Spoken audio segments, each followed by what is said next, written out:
যে স্বাধীনতার স্থপতি বঙ্গবন্ধু শেখ মুজিবুর রহমান আজকে তার মানে স্ট্যাচুর উপরে প্রস্তাব করতেছে, হাতুড়ি দিয়ে পিঠায়। ওই যে সেই সত্যজিৎ রায়ের একটা সিনেমা আপনারা দেখেছেন, হীরক রাজার দেশে, দড়ি ধরে মারোটান, রাজা হবে খান খান। আজকে তো সেই করুণ পরিস্থিতি। আমি একটু অন্য আগের একটা বিষয় জানতে চাচ্ছি আপনার কাছে, যে হিন্দু ঐক্য মহাজোট থেকে আপনাকে অব্যাহতি দেওয়া হয়, এটার আসলে কারণটা কি? একটু এই বিস্তারিত হচ্ছে, আমরা যখন সারা বাংলাদেশের হিন্দুরা একচাটিয়া ভাবে আমাদের সঙ্গে ছিল, তো আগের দিনে যেমন কোনো ঘটনা ঘটলে আড়াল করা যেত, কিন্তু আজকে মোবাইলের যুগ, সবাই সাংবাদিক, যে যখন পারতেছে ঘটনা ঘটে সঙ্গে সঙ্গে ভিডিও করে, এই করে। যখন গত 15 বছরের অবিচারে এদেশের হিন্দু সম্প্রদায় অতিষ্ঠ হয়ে গেছে যে কিভাবে আওয়ামী লীগের নাকপাশ থেকে আমরা বাঁচতে পারি, সেই অবস্থায় সমস্ত হিন্দুরা দলে দলে আমাদের সঙ্গে যুক্ত হচ্ছিল, এবং আমরা যে কোনো প্রোগ্রাম ডাকলে হাজার হাজার মানুষ আমাদের সঙ্গে আসছিল। তো এটা ছিল একটা আওয়ামী লীগের জন্য আতঙ্কের। এবং ঐক্য পরিষদ, পূজা পরিষদকে তারা ধরেন অফিস কিনে দিয়েছে, মাসে মাসে তাদের প্রায়, তাদের ভাষ্য, অনেক এক নেতাকর্মীদের ভাষ্য মতে প্রতি মাসে তাদের অফিস চালানোর জন্য 5 লাখ কোটি টাকা, বড় প্রোগ্রাম করতে গেলে 5 থেকে 7 কোটি টাকা বরাদ্দ করার পরেও হিন্দুরা তারা ধরে রাখতে পারতেছিল না। সেই অবস্থায় তারা চেষ্টা করলো যে আমাদের দল থেকে কিছু কিছু লোভ, তো মানুষের অনেকে বলা আছে না, টাকার লোভ দিলে কাঠের পুতুল হা করে, তা আমাদের দলের মধ্যেও কিছু লোভী ছিল যে ঐক্য পরিষদ যদি মাসে মাসে ভাতা নিতে পারে আমরা কেন নেব না, আমরা কেন নিজের পকেটের পয়সা খরচ করব, আমরা যেহেতু সরকার আছে, সরকারের কাছে আমরাও সুবিধা নেব।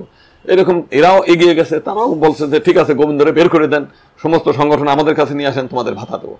তো 2-4 জন লোকদেরকে কিছু কিছু টাকা দিয়েছে। টাকা দেওয়ার পরে তারা এই সমস্ত, আমরা জানি যে এই মিডিয়াগুলো তারা নিজেরা বাধ্য করছে, হল ভাড়া করে দিয়েছে, তারা লিখে দিয়েছে তারা কি বলতে হবে, সবগুলো তারা পাঠ করে শোনাইছে, সেগুলো নিউজ কভারেজ করে দিয়েছে। আমি বাংলাদেশের এমন কোনো ব্যক্তি না, যে দেশের মন্ত্রী না, আমি দেশের কোনো রাজা মহারাজা না, তা আমার নাম দিয়ে তারা মানে হেডলাইন নিউজ, আমি পত্রিকায় দেখেছি বড় বড় নিউজ করছে আমার নাম দিয়ে। তা আমি তো একজন সাধারণ মানুষ, আমি তো বাংলাদেশের মন্ত্রী ছিলাম না, কিংবা বাংলাদেশের প্রধানমন্ত্রীও না, কিন্তু নিউজগুলো এমন হলো যে মনে হলো যে আমি দেশের একটা বিশাল কিছু আর কি। এই নিউজগুলো করিয়েছে সরকারের তৎকালীন লোক, গোয়েন্দারা, তারা মিলে, সবাই মিলে।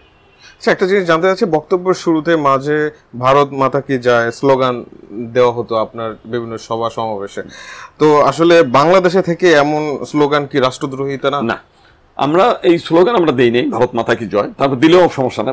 বিষয় হচ্ছে যে আমরা আমাদের যে আইডিওলজিটা, যেমন ইসলামী দলগুলো তাদের আইডিওলজিটা এসেছে হযরত মুহাম্মদ থেকে, এবং সেটা হচ্ছে আরব কান্ট্রিতে যে আপনার আচার আচরণ, কালচার, তারা কিন্তু সে আরব থেকে ভারত হয়ে বাংলাদেশ পর্যন্ত আসার পরেও ওই কালচারটা ধরে রাখছে। আরবের সে আল্লাহু আকবার ধ্বনি দিয়ে, এটা কিন্তু বাংলা না, তারা কিন্তু আরবি স্লোগানে দিচ্ছে। তাদের এখনো বিভিন্ন ধর্মীয় ইসের মধ্যে সে আরবি হরফগুলো লিখছে, অনেকে পড়তেও পারে না, দেখতেও পারে না, আমরা বিভিন্ন জায়গায়, তারপরেও তারা দিচ্ছে। ঠিক আমরা যেহেতু হিন্দু আইডিওলজি করি, এবং পাশের দেশ ভারত, আমরা ভারতাহ ইতি ভারত, এটা বলা হয় যে সারা পৃথিবীতে ভারতীয় ধর্মের মূল হচ্ছে যে ওই যে যেটা বসুধৈব কুটুম্বকম, আর একটা হচ্ছে যে জগৎকে আলোকিত করতে হবে, সমস্ত জগৎ। ভারতের এটা হচ্ছে, যেমন দেখেন